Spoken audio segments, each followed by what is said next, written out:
Open house कर रहा हूँ उस्मान डार साहब से बात करके कि डार साहब ये जेल भरो तहरीक जो है इमरान खान साहब इसको लेके आए हैं अब ये आपकी नई मंजिल जो है वो पाई है, करार पाई है। ज़रा सुन लें इमरान खान साहब ने आज क्या कहा, किस तरह इंदराज होगा इसका, उसके बाद मैं फिर बताऊँगा कि जेल भरो तहरीक जो है वो होती किस तरह है। तो तरीके भी समझाने पड़ेंगे क्योंकि अगर जेल भरना है तो फिर तरीका वो है जो मैं आपको भी बताने लगा। पहले इमरान खान साहब की बात सुनवा दें सबको। अच्छा जी डार साहब, आपको पता होगा आपको अगर जेल में जाना है ना उसके लिए पहला तरीकाकार जो मेरे सामने लिखा हुआ है वो ये है कि अरकान जो है ना आपके उनको कोई काबिल दस्त अंदाज जुर्म करना होगा पीटीआई वालों को, वरना पुलिस बगैर वजह गिरफ्तार नहीं करेगी और इसलिए जेल जाने के लिए एफआईआर या मुकदमे का होना बड़ा ज़रूरी है। तो काबिल दस्त अंदाज जुर्म ऐसा जिसमें गिरफ्तारी के लिए पुलिस को वारंट की ज़रूरत नहीं होती, पहले तो वो आपने हंस तो बड़े रहे हैं आप, पहले तो मेरे भाई आपको वो करना पड़ेगा, आपको भी आपके कारकुनों को भी। नंबर 2 तरीका जिसके बाद इमरान खान की ख्वाहिश पूरी होगी कि आप लोग यार वैसे मैं हैरान होता हूँ यार डार भाई, आपस की बात है कि यार चलती चलाई आराम से आपकी गवर्नमेंट, जब आपकी गवर्नमेंट चली भी गई अच्छे भले आप स्ट्रॉन्ग अपोजिशन 125 मेंबर बैठे हुए थे, इमरान खान साहब की विजन घूमी और उसने पहले तो कहा कि अपोजिशन लीडर ही पीटीआई का नहीं होगा, सब रिज़ाइन कर दो, और सब रिज़ाइन हो गए वहाँ से, आप असेंबलियों से बाहर आ गए, सड़कों पर आ गए। उसके बाद अच्छी भली बनाई आपकी, इतनी मेहनत करके ज़िमनी इंतखाब जीत के हमजा शहबाज को ढहा के आपकी अच्छी भली चलती चलाई पंजाब की गवर्नमेंट, इमरान साहब ने कहा ये मुझे गवारा नहीं है कि इतनी इज्जत और इतनी शान इतनी ताकत, उन्होंने कहा चल भी उठा के, फिर अब आप कह रहे हैं जेल भरो। तो मेरे भाई दूसरा तरीका ये, पहला तो ये कि काबिल दस्ते अंदाज जुल्म करना होगा मेरे भाई डार ने और उनके फॉलोअर। फिर दूसरा ये है कि एक और तरीका भी हो सकता है मेरे भाई कि जिन आपके लीडर्स के ज़मानतें हुई हैं ना मुकदमों में, वो जाकर सीधा अपनी जो है ज़मानतें खुद ही वापस ले लें ताकि पुलिस को गिरफ्तार कर लें, जेल भरो तहरीक हो जाएगी कामयाब। और तीसरा ये कि पीटीआई के वो लोग जिन पर कोई मुकदमा नहीं लेकिन इमरान खान के कहने पे अब वो जेल में जाना चाहते हैं, गिरफ्तारी देना चाहते हैं, तो कार्य सरकार मुदाखलत या जहां 144 दफ़ा की खिलाफ वर्जी हो ना वहां चले जाएं, बस दफ़ा 144 की खिलाफ वर्जी करें, पुलिस फौरन गिरफ्तार करेगी। जी डार साहब, तरीके तीनों बता दिए आपको मैंने, जेल भर गया। देखें क्विकली, एक तो मैं दुआ गो हूँ कि रिटायर्ड जनरल मुशर्रफ को अल्लाह ताला जन्नतुल फिरदौस में जगह अता फरमाए, उनके लवाकिन को सब्र जमील अता फरमाए। अब वो इस दुनिया में नहीं रहे और मैं इस बात को सपोर्ट करता हूँ कि अगर उनके बारे में कोई अच्छी बात की जा सकती है हम उस पर बात करें। अदरवाइज़ आपने और भट्टी साहब ने बड़ा ज़बरदस्त तजिया किया। मैं सिर्फ वन लाइनर कहूँगा कि परवेज़ मुशर्रफ गद्दार नहीं थे, मुहिब्बे वतन पाकिस्तानी थे, तो इसलिए जो भी गद्दारी के मुकदमात उन पर चलाए गए और उस पर उन्हें जिस तरह मलाइन किया गया और उनको जिस तरह कैरेक्टर असैसिनेशन हुई, उस पे मैं सिर्फ वन लाइनर यही कहना चाहता हूँ कि परवेज़ मुशर्रफ एक मुहिब्बे वतन पाकिस्तानी था, गद्दार नहीं था। अब आपने बात की है केसेस की, तो आपने मुझे 1 मिनट देना है। आपने मुख्तलिफ आपने जी बताए। अच्छा, मैं अभी आपको ये चौथा तरीका बता रहा हूँ ना, ये मेरे हाथ में पकड़ा हुआ है, अगर आपका कैमरामैन दिखा सके। दिखाओ डार साहब। चौथा तरीका पाकिस्तानियों, इस इम्पोर्टेड हुकूमत ने ये निकाला है कि कामरान ये हमारे वर्कर्स को उठा रहे हैं मुख्तलिफ शहरों में। मसलन सियालकोट में गुज़श्ता 4 दिनों से जुवेद अली नामी वर्कर हमारा इन्होंने उठाया हुआ था पाकिस्तानियों, और मैं मुख्तलिफ चैनल्स पे ये बार बार कह रहा था ये गायब है, उसके घर वाले परेशान हैं और ये इसको मेरे खिलाफ, उस्मान डार के खिलाफ वादा माफ गवाह बनाना चाहते हैं। और अब ये उसका 164 का स्टेटमेंट अप्रूवर का मैं कामरान शायद के प्रोग्राम में नजीम पाकिस्तानी को दिखा रहा हूँ, वो आ चुका है। और कामरान उसको इन्होंने पकड़ा इस केस में कि अभी ये जो ग्रेड 4 की कोई नौकरियाँ आई हैं उसमें मुझे पता भी नहीं उसने नौकरी कैसे ली, क्या हुआ, और उसके कोई डॉक्यूमेंटेशन का इशू था, उस पर पर्चा करने के बाद उससे ये स्टेटमेंट ले लिया। हालांकि उसके उठाए जाने का इससे कोई ताल्लुक नहीं था, लेकिन 4 दिन तक जब तक वो माना नहीं कि जी ये जो डेवलपमेंट की जा रही है सियालकोट में, इसमें मुख्तलिफ ठेकेदारों से उस्मान डार ने या उसकी फैमिली ने मिलकर करप्शन किया, ताकि हम पंजाब के एंटी करप्शन के महकमे को फाल बना सकें। मैं पहला सवाल उठाता हूँ कामरान आपके प्रोग्राम में, ये कितनी मजीद तबाही करेंगे पाकिस्तान के अदारों को और कितना पाकिस्तान के अदारों को पॉलिटिकल विक्टिमाइजेशन के लिए इस्तेमाल करेंगे। एंटी करप्शन को ले लें, मुख्तलिफ डिपार्टमेंट्स को आप ले लें।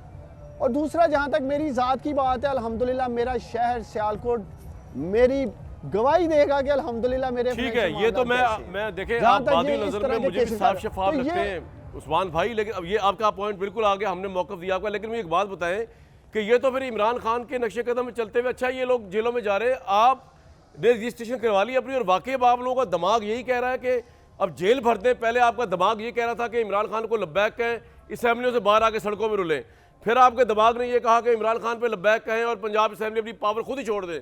अब आपका दिमाग ये कह रहा है कि इमरान साहब कह रहे हैं कि खुद तो वो नहीं जा रहे जेल में। ये दुनिया की पहली जेल भरो तहरीक है। मैंने महात्मा गांधी की देखी थी, या उनको गिरफ्तार किया जाता था तो उसके रिएक्शन में उनके बंदे कहते थे कि जनाब आपने हमारे लीडर को गिरफ्तार किया है, अब हम भी आ रहे हैं वॉलंटरली देने के लिए, और वो तोड़ते थे लॉ को, कर्फ्यू तोड़ते थे जो तोड़ते थे। या उनका लीडर खुद गिरफ्तारी पहले देता था और बाद में लोग फॉलो करते थे। लीडर तो आपके बैठे हैं जमान पार्क में, बाहर प्रोटेक्शन लगाई हुई उन्होंने, आप लोगों को कह रहे हैं कि जलीलों के जेल भरो। ये कौन सी लीडरशिप है भाई, समझाएं जरा थोड़ी सी। कामरान, ये जेल भरो तहरीक पाकिस्तान तरीके इंसाफ के वर्कर्स की तरफ से पैगाम है इस फाशिस्ट गवर्नमेंट को, इन चोरों को, डाकुओं को, लुटेरों को, मुआशी दहशतगर्दों को, इकनॉमिक हिटमैन्स को। वो ये इन्होंने आजम स्वाति को पकड़ा, डॉक्टर शहबाज गिल को पकड़ा, फवाद चौधरी को पकड़ा, शेख रशीद को पकड़ा। इन सब को पकड़ने का मकसद ये जो मेरे खिलाफ एक झूठा केस बनाने की कोशिश कर रहे हैं, तो उस्मान डार का मुंह बंद कर दें। उस्मान डार कामरान शाहिद के प्रोग्राम में बैठकर, मुख्तलिफ चैनल्स में प्रोग्राम में बैठकर अपने लीडर इमरान खान के साथ डट के खड़ा है, अपनी पार्टी का मौक़िफ़ पेश करता है, अपनी आवाज़ बंद नहीं कर रहा उस्मान डार। आप तैयार हैं मेरे भाई, वॉलंटियरली जेलों में जाएंगे। मैं आपके प्रोग्राम से इनको पैगाम देना चाहता हूं कि ये कागज के टुकड़े और ये वर्कर्स को उठाकर अगवा कर 164 के बयान लेने मेरे से साथ रहेगा। उस्मा साहब, आपको मेरी आवाज आ रही है? आज भी डट के मैं जमान पार्क में बैठा हूं, अपने लीडर के साथ डट के खड़ा हूं इमरान खान के साथ।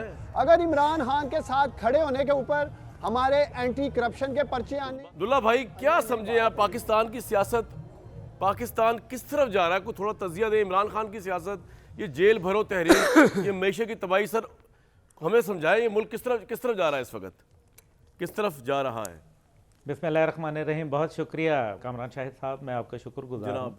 आपने बड़े अच्छे अल्फाज हमेशा मेरे वालिद के लिए रहे और मेरे साथ एक मोहब्बत आपके रिश्ता, मैं उसका बहुत कदर करता हूँ। मैं अभी ये सारी गुफ्तगू सुन रहा था और कुछ अरसे से ये रोज़ जो तमाशा है इसको भी देख रहा हूँ।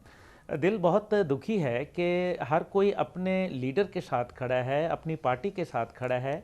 कोई पाकिस्तान के साथ भी खड़ा है, कोई पाकिस्तानी अवाम के साथ भी खड़ा है। और हकीकत यह है कि जंग खंदक के अंदर जो तमाम आलम इस्लाम के और पूरी दुनिया के जो सबसे बड़े लीडर नबी पाक सल्लल्लाहु अलैहि वसल्लम, उन्होंने क्या किया? उन्होंने 2 पत्थर अपने पेट पे पहने और एक एक पत्थर जो थे वो बाकी सहाबा ने पहना था। तो इससे मतलब यह है कि आप खुद शुरू करें, लेकिन हकीकत यह है कि आपका एक मकसद होना चाहिए। और मकसद क्या है? हमने जब भी कौम इकट्ठी हुई, चाहे वो पाकिस्तान की तहरीक थी, चाहे वो 1965 की जंग थी, चाहे वो ज़लज़ला था या फिर दहशतगर्दी के ख़िलाफ़ जंग थी, नतीजा क्या निकला? हमने वो टारगेट्स अचीव किए जो अनअचीवेबल थे और पूरी दुनिया ने हमारी जो इत्तेहाद था उसकी तारीफ़ की। उसके बाद आपको याद होगा कि जब ऑपरेशन हुआ फाटा के अंदर, तो उस टाइम पे हालांकि वो एक ऑपरेशन जारी था, लेकिन जब इंडिया से थ्रेट आई तो तमाम के तमाम जो कबाइल थे उन्होंने कहा कि हम पहले फ्रंट लाइन पे जाके और इंडिया के खिलाफ लड़ेंगे और फौज दूसरे नंबर पे आएगी। लेकिन ये था वो, भाई ये बताया ना, इस वक्त आपको यूनिटी नजर आ रही है? मतलब इमरान खान जो है उनके लिए, उनको कन्विंस करना बड़ा मुश्किल हुआ है कि एपीसी के अंदर आ जाए या दहशतगर्दी के खिलाफ जंग के अंदर हुकूमत का, अफवाज का साथ दें, यही मुश्किल हुआ है बड़ा। नहीं देखिए ना, वो नहीं करना ही नहीं चाह रहे ना जी। वो अगर एक इंसान एक एजेंडे के ऊपर काम ये कर रहा हो कि उसने, देखिए ना, जो भी बड़े लीडर होते हैं, चाहे आप इस्लामी दुनिया के ले लें या आप मगरबी दुनिया के, वो कौमों को यूनाइट करते हैं। कायदे आज़म ने कौम को यूनाइट किया, डिवाइड नहीं किया। लेकिन अगर आप डिवीज़न की तरफ जाएं, और दूसरी बात यह है कि चाहे वो जेल भरो हो या कुछ हो, ये साइन ऑफ एग्रेशन है। इसका मतलब है कि अगर आप एग्रेसिव हैं तो आप वीकनेस हैं, आप अपनी वीकनेस शो कर रहे हैं। और वीकनेस का मतलब यह है कि आप जो है वो इस टाइम पे परेशान हो गए हैं, कंफ्यूज हो गए हैं। और चाहे वो मसला कश्मीर हो, जब वो वज़ीर आज़म थे तो मसला कश्मीर पे भी आपको याद होगा कामरान भाई कि वो इकट्ठे नहीं बैठे। चाहे वो सैलाब का वक्त था, चाहे वो जलजले का वक्त था, चाहे वो कोई और वक्त था। वाहिद एक टाइम पे जब कोविड का वक्त था, आपने देखा कि कौम को लीडरशिप नहीं, लेकिन अब्दुल्ला भाई आपको लगता है कि इमरान खान का एक प्रिंसिपल स्टैंड है, वो कहता है मैं करप्ट लोगों के साथ नहीं बैठूंगा, इसमें मुजाहिका क्या अगर उनका ये स्टैंड है? कौन सा जी प्रिंसिपल स्टांस है? अभी आप मेरी जबान खुलवाएंगे, कौन सा प्रिंसिपल स्टांस है? वो एमक्यूएम के साथ नहीं बैठा चाहना चाहते थे, वो काफ लीग के मुतल्लिक क्या कहते थे? कौन सा, कहां की प्रिंसिपल की बात कर रहे हैं, किस की बात कर रहे हैं, कौन से कानून की बात कर रहे हैं? देखिए ना, ये ना करें, असल बात के ऊपर आए कि उनका मकसद क्या है। यानी कि जब तक तहरीक इंसाफ मौजूद है, इमरान खान साहब के नज़रिए के साथ जो लोग जो है वो मुंसलिक हैं, वो अच्छे हैं, वरना गद्दार हैं, वरना वो जो है वो पाकिस्तान दुश्मन है। अब्दुल्ला साहब, आपको लगता है कि इमरान खान ने अपनी पॉपुलैरिटी के थ्रू इदारों के खिलाफ जिस तरह का माहौल बना दिया हुआ है, तो उसके अंदर अब जो इमरान खान कह रहे हैं वही पाकिस्तान की मेजॉरिटी अवाम मान रही है, इवन पाकिस्तान के कौमी इदारों के मुतल्लिक भी?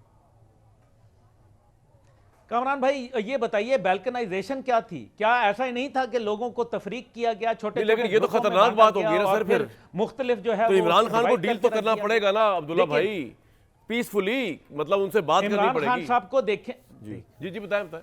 देखिए किस तरह अभी हुकूमत जो है वो बुला रही है, एपीसी में बुला रही है, उनको कह रही है कि आए बैठें और बात करें, कम से कम कौमी इश्यूज के ऊपर बात करें। दहशतगर्दी के अंदर इतना बड़ा वाकया हुआ, बिल्कुल क्या ठीक है। इमरान खान साहब को पेशावर नहीं जाना चाहिए था? जाना चाहिए था, क्यों नहीं बिल्कुल। गए पेशावर? I agree with क्या you। वजह है कि पेशावर नहीं गए? बिल्कुल सर,